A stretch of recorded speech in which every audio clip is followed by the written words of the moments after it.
Obulamu si bubi tugezagezaako okuyiiya mpola mpola.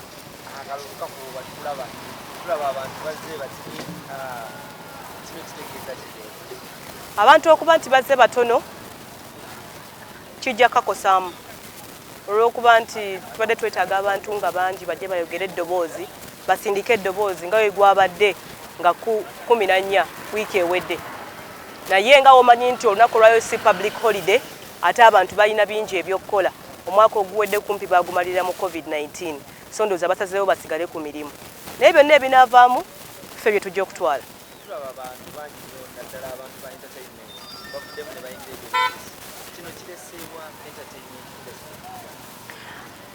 Partly omanyi buli kintu kiriko ekirungi n'ekibi.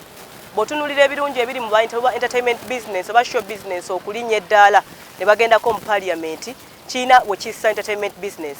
Eddanga omwana okubeera omuyimbi oba mmwe nti kola mawulire ng'omuntu agamba omwana wange akola omulimu gwa kisiru era abazadde tebatukkiriza nga kola mirimu gino. Ffe twasookera ddala okujja okukola show gye twasooka okukola ey'olugambo. Famire yange because bali basomesa bantu bali abali traditional basooka ne bakirabamu nga nze ayonoona obudde ate mwana gwe wasoma busomesa kiki ekikutwala mu nsonga zino eza show business ogenda kukolayo ki? So ne wabeerawo okusuka omuguwa naye oluvannyuma nnyo nga bazze balaba ebirungi ebiri mu kalimu ako bandeka era ne bakkiriza nti gwe omulimu Mukama gwe yampa.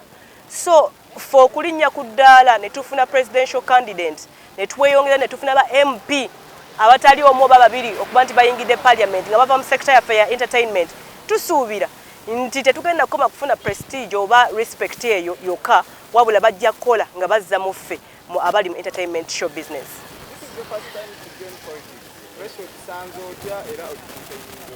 It's been massive. Like ankubulire, politics is one of the hardest, I don't even know how to say. Politics muzibu. Naye nga we guli, you learn on deck. Politics is about managing people, knowing what people want, no manya bok wansi kiki ekibakosa obakwatiddeko otya na biki bye baagala okubeera nga batuukako nga bo abantu abali ku ground. So bwe nkitegedde kibadde mu process phase enzibwe nnyo nengezako okubeera nga moving towards it. Politics kizibu, ofuna ekizibu noyagala okukifunira eddagala naye nga si gwe alina amaanyi okukifunira eddagala olina kubeera intermediate kugattawo kulaba nti abantu bano basanyufu naye ate ne gy'ozijja oba gye babyagala bive nayo otaddeyo pressure ate era nga toyisayo bubi so kyova olaba nga nali independent. Ogenda kusigala ng'okola ku TV nga bw'oweereza abantu oba ogenda kubeera ng'oweereza abantu kyokka? Ekyo kibuzo kijja kgenda bakama bange. Oli TV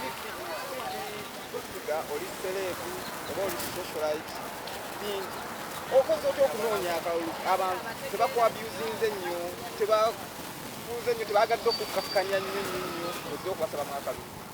Obulamu bwange badde tebuyawukana nnyo na bw'abantu.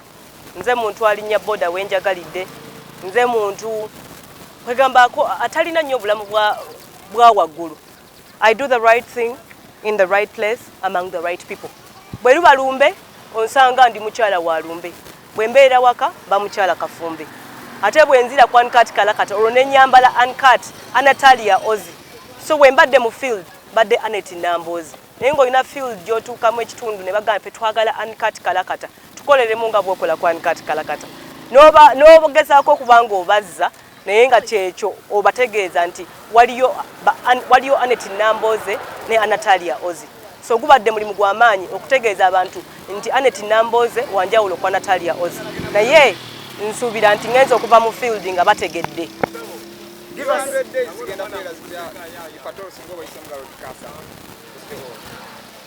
The first the fact that sigenda kuyingirirawo mu office nja kusooka mpumuleko kinaasinzira eri bakama bange nyinza okuddamu n'enkola wekinaba tekisobose neteeketeeke ate era okubeera nga ngezaako okutema empenda ne ttiimu yange na buli ki bwe tugenda okudda mu bantu.